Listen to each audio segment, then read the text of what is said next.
Half is still CL, going up to the second flight, followed by Nikini. Just in third place is Heading, then Lucy Van Pelt, and She Could Be Anything. All About Lucy next. On the outside is In Franchise, and followed on Rising Ground by the Model Kingdom as they link up with flight number 2. Still CL the leader, followed by Nikini. On the inside, She Could Be Anything, tracked by Heading, Lucy Van Pelt, All About Lucy, and Franchise next. Night and Days on the outside of stable companion C'est La Vie, and then the Model Kingdom was followed by Popova, and Lady Bank, and Dam Rapide, and bringing up the rear is A Walk with Paul. Flight number 3 at the top of the track, still CL up and over by 2 lengths. Second place is Nikini. Alongside Nikini on the descent is Heading, and then She Could Be Anything, followed by Lucy Van Pelt and All About Lucy in between horses. On the outside is In Franchise, tracked by the Model Kingdom. They continue downhill. In the lead is still CL, maintaining a couple of lengths advantage over Nikini in the hoops. She Could Be Anything on the inside, followed by Heading as they go to the fourth flight. Next is Lucy Van Pelt with All About Lucy in the Model Kingdom. Racing towards the far side. Another 5 flights left to jump. And it's still CL and Shane Fitzgerald cutting out the running from Nikini and Patrick Mullins, disputing third. Heading, Daniel King on the outside of She Could Be Anything, and Jordan Gainford returning from injury, and then Lucy Van Pelt, JJ Slevin.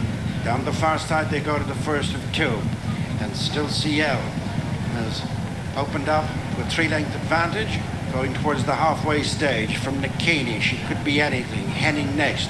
Rattle the top bar, and then In Franchise, and All About Lucy next with Lucy Van Pelt in the Model Kingdom. And on the outside is Lady Bank. Continuing right across from the stands to the last flight in the back straight. This will be 4 from the finish. Still CL, Nikini, Heading, She Could Be Anything, the leading 4. And then In Franchise, who's followed by All About Lucy in the Model Kingdom. The back marker is Night and Day and pushed along by Paul Townend. Heading out of the back straight. And the leader continues to be still CL, followed by Nikini, disputing second with She Could Be Anything, and then In Franchise and Heading, All About Lucy, the Model Kingdom, and then Walk with Paul and Lady Bank, and Dam Rapide next with Popova. Lucy Van Pelt has dropped away in the Night and Day and C'est La Vie. They're the final couple, heading towards the final half mile. It is still CL, continuing to put in a good shift. Leads 2 lengths, followed through by She Could Be Anything and Nikini. Not much between them for second and third. Taking a stumble was Nikini. Patrick Mullins did well to stay in the play. Then Heading and Franchise makes good ground on the outside. 2 to jump, and they're tightly grouped with still CL, Nikini, followed by In Franchise, who nodded on landing. Then She Could Be Anything in Heading, All About Lucy, the Model Kingdom. Walk with Paul is closing in the red jacket, and then Dam Rapide and Night and Day and Lady Bank as they swing into the straight. 1 flight left to jump, and it's still CL from In Franchise, driven up on the outside of Nikini. She Could Be Anything will need racing room, has just about got the split. Then Walk with Paul and the Model Kingdom is creeping onto the heels of the leaders. 1 flight left to jump, and it's still CL from She Could Be Anything, who's coming to challenge. Right in behind them is the Model Kingdom, who's now angled out. Then Walk with Paul away from the final flight. Night and Day is keeping on the outside, but it She Could Be Anything, who's gone to the front from the Model Kingdom. Still CL can't give any more, and then Walk with Paul, but it is She Could Be Anything, the first winner of the festival for returning Jordan Gainford and Gordon Elliott. They're good winners by 4 lengths from the Model Kingdom. Walk with Paul, the early leader, still CL in the Night and Day. Well, I'd imagine the last month has been really frustrating for Jordan Gainford. He's been on the sidelines after that fall from Rivière d'Etel at the Cheltenham Festival, but what a way to announce your return.